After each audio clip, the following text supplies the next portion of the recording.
3D artists who ignore AI will be broke in 2025. What if I told you most 3D artists will be out of work in 2025 and they won't even see it coming? Why? Animation studios implementing AI workflows are already cutting production costs by 22 to 35%. As you could see from this article here, both these articles actually, from Educational Voice, AI, you can look this up over here, but you could see the impact on revenue and business models. Production costs decreased by approximately 22 to 35%. And you can see also project turnaround, 40% faster, client base, 28% increase in new clients, profit margins, 15% to 20% improvement. And you could see here on Business Insider, Netflix chief say using AI is not just cutting costs, it's also making movies 10% better.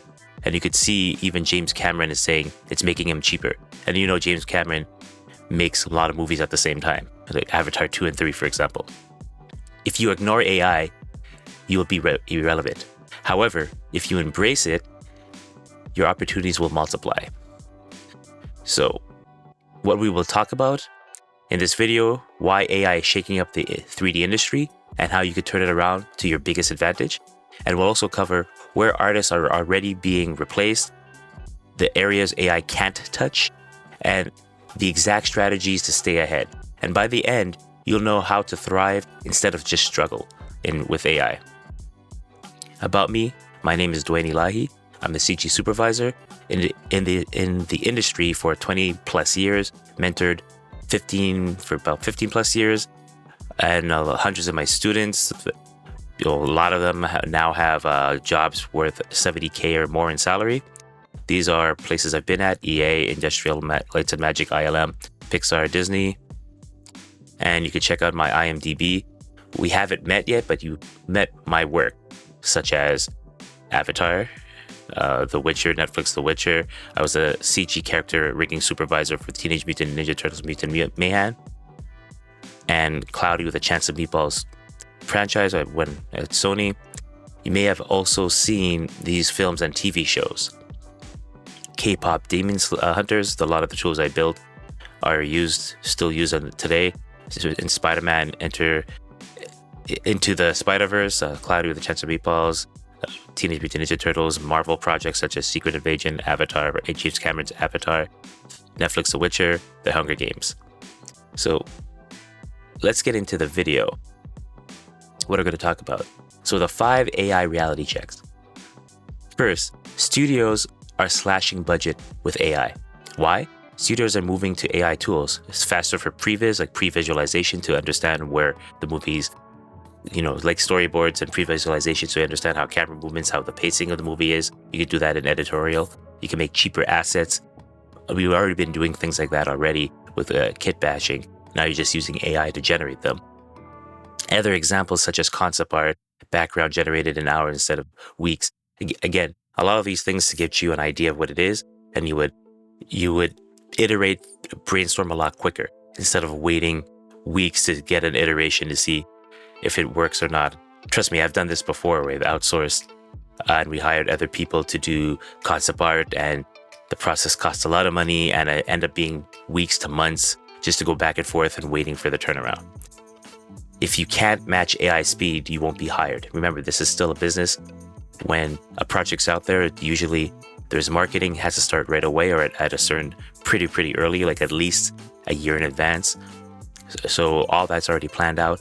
The posters are already made and the date's already set. So you have to build and finish the project before the release date, or well before the release date, so it could actually get distributed. So if you can't match the speed, you won't be hired. That's just the reality of it. Repetitive work, number 2, for the AI reality check. Repetitive work is disappearing. So tasks are being automated. UV unwrapping, basic texturing, background props. I remember about 2 decades ago, UV unwrapping was a very specialized skill. It used to take days, like a week to do. And that's even on a basic character. If you're doing like a film character and want to make sure there's no stretching, that was someone's job, just to do UV unwrapping, make sure it's the best it could possibly be. Then someone's job is just to texture. Then someone else's job to model it, right? Now, All these things have to have quick turnarounds. The biggest risks is outsourcing roles and juniors, right?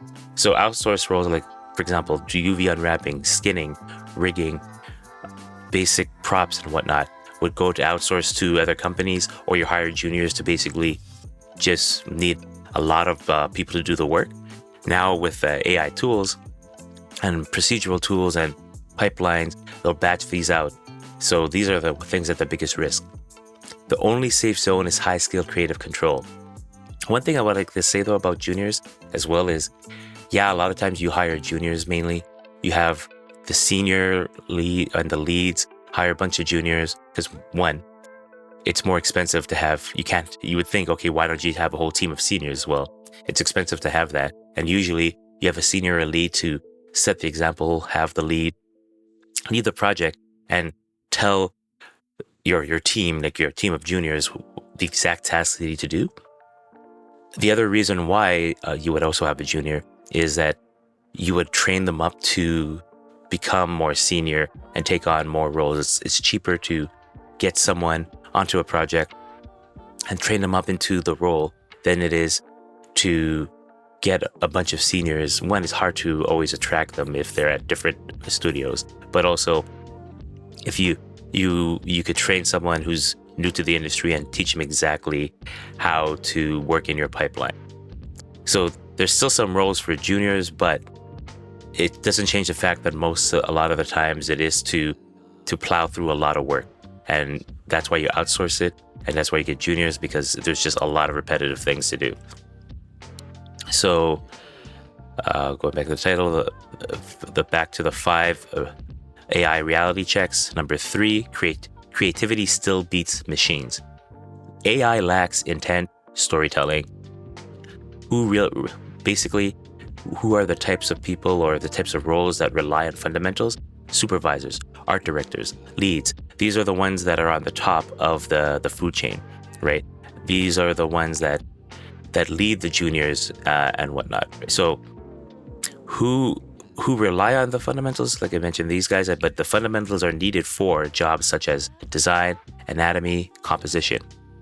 Artists with fundamentals plus AI skills are an unbeatable combo, right? So the thing is, even if you're worried about AI replacing you as a junior or outsource, if you're outsourcing role, if you're consulting, for example, or you're taking on clients, if you know how to use AI, but you also know how to do the fundamentals such as design, anatomy, and composition, you are the go-to person that they want your opinion or your guidance on how to lead the projects in those aspects. And if you could use AI tools at the same time, where you could actually have the speed to produce these really quickly, you're extremely valuable. So if we go into point number 4, the hybrid artist is the future. Use AI as your assistant, not your competition. Just like I mentioned before, having the combination of the fundamentals plus you have AI skills to actually produce the speed. The AI speed makes you really, really sought after from companies, right? So how would you use AI to help you out? Generating base meshes, speeding up ideation, such as brainstorming, figuring out ideas, gathering references, right? When you start a concept art, what you would do anyways is look at you make like a board, a creative board, where you get an idea of what things you like and don't like, or what you want to replicate, and then kind of mash it together and then go off of that. AI can help generate those things as well to help you with those stages. The AI augmented artist produces 2 to 3 times more work at the same quality, making you faster, making you more attractive to studios to get hired. How to stay relevant in 2025 and beyond? Invest in fundamentals, drawing, sculpting, storytelling. Again, these are the driving factors of why we're creating the art that we're creating. And the technical part is to support this, right? So technology is always going to get better and faster, but your expression of the art, to understand these, to drive it, that's irreplaceable, right? Learn AI tools such as Stable Diffusion, Runway, Blender add-ons, or any plugins from other software, right? build a portfolio showing AI-assisted workflows. That will showcase your personal vision as well. So you still show what you want to show, but just so using tools to help speed up certain parts of the pipeline that we mentioned before, like UV unwrapping, basic texturing, background props. We have maybe the general idea, or we showed as well here, where is it listed? Like the base mesh generation, generating base meshes, speeding up the ideation, right? Reference gathering, things like that. Showing how you use these tools to help streamline that process, but then still put in your personal vision into it. Quick heads up for all you 3D artists watching this. If you've been grinding away at tutorials and YouTube videos, but still feel stuck, I've got something special for you. I'm hosting a 3D character rapid bootcamp workshop, where I'll walk you step by step through the exact skills studios actually hire for. It's not theory. This is the stuff that got me hired and working in the industry. If you want to finally build a portfolio that gets callbacks and interviews, hit the link below and grab your spot. Seats are limited, so if you're serious about going pro, this is your chance. So let's recap. AI isn't coming. It's already here. Studios are cutting costs. Repetitive work is vanishing, and hybrid artists will be the ones that thrive, right? If you ignore the shift, you'll be broke. But if you embrace it, you'll be the one everyone else is chasing, right? And to show you, to go back to the article over here, to show you that they have things supporting this. Back to this again, if you go to the same article that's from Educational Voice. Again, these articles were published in 2025. The same thing with the Netflix one, right? But 2025.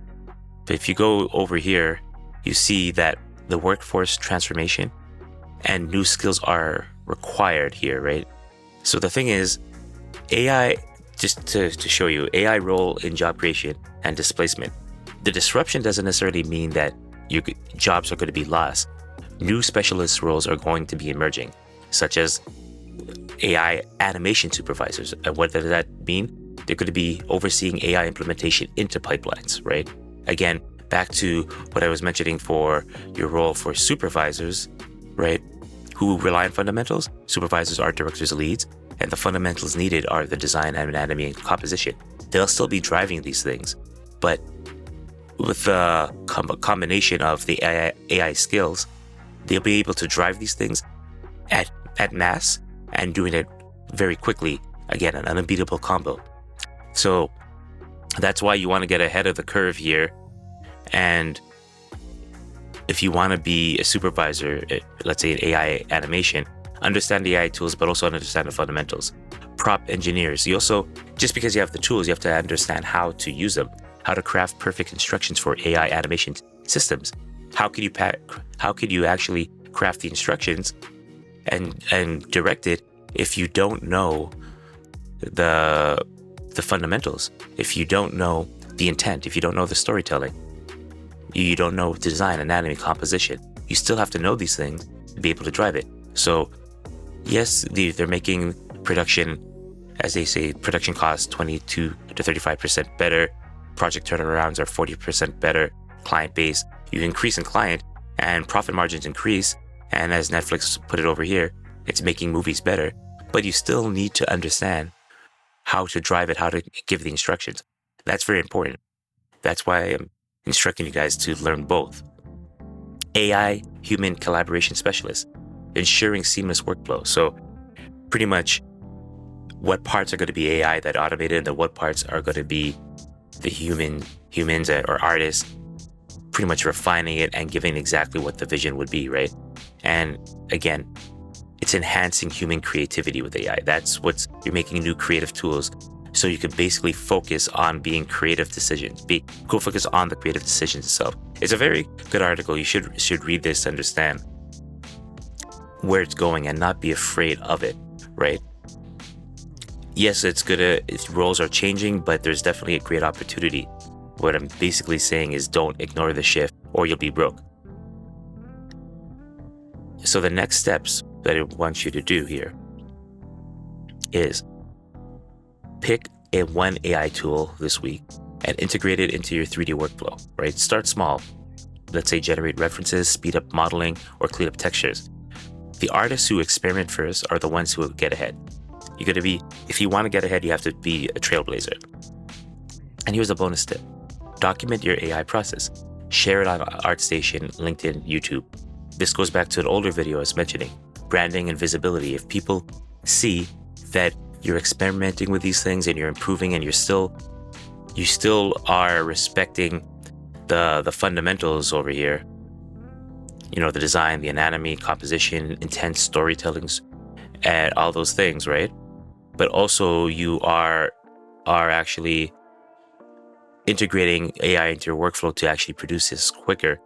That visibility will show studios like, oh, you do know what you're doing, and you also know how to produce this in an efficient, quick way.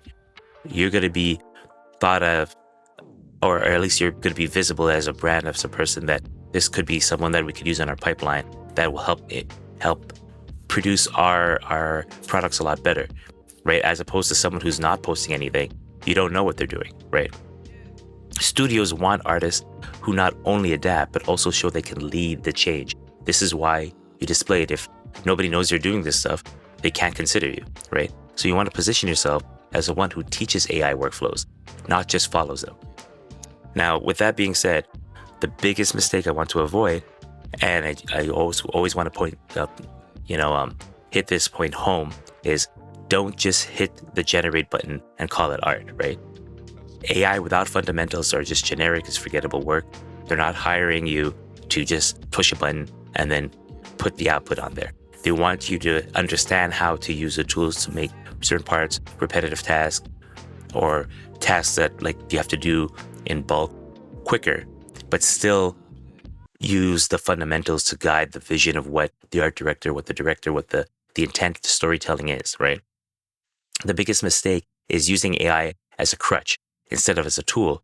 That's what killed career, right? So I mentioned this in another video about artists who claim to be facial riggers, right? But they worked at a studio that had tool sets. Like I designed those tool sets in a lot of studios to build facial rigs. What's good about why you create these tools and using AI is that someone senior or senior supervisor level, whatnot, could make tools and guides and workflows and that the rest of the team, like a junior, could follow, and they could produce the same type of quality without necessarily having all the knowledge, because they're pressing just the buttons and they get the results if they follow the instructions, but they don't understand the intent behind it. And this is why it may seem magical, like, oh, I could just push this button and it does it for me, which is fine when you're in that scenario. But you also pigeonhole yourself that if you don't understand what's happening, that could kill your career, because if you move away from that studio or away from that tool, you cannot produce the same type of work. But if you understand the fundamentals, whether you have that tool or you don't, you could still figure it out how to make it happen. Another example of that is that right now there's a huge push of making photorealistic heads, such as in Unreal, MetaHuman, and all that stuff. That's great, and it allowed a lot of people who didn't know how to build all those things to now have access to those things. But there's two things about that. One is that now everything looks the same because everyone's using the same type of thing, same type of rules, and they don't understand the underlying tech behind it to change it, to make something different. So now they're kind of like stuck with that workflow. So if you're going to use it, let's say for your game or your film or movie or virtual production or whatnot, which is fine, you just have to understand the limitation that you can only do what the tool does and you can't go beyond it because you don't know the fundamentals of how to change it, right? And two, about that, I guess it's still kind of like the similar thing about that is that if you're using that as a tool, as a crutch, you're reliant on that one thing, right? So you can't really deviate to do something else because that's what you know. That's the only way you know how to make it work, and you can't change it up for something else, right? And regarding that as well, I've seen there are some tutorials.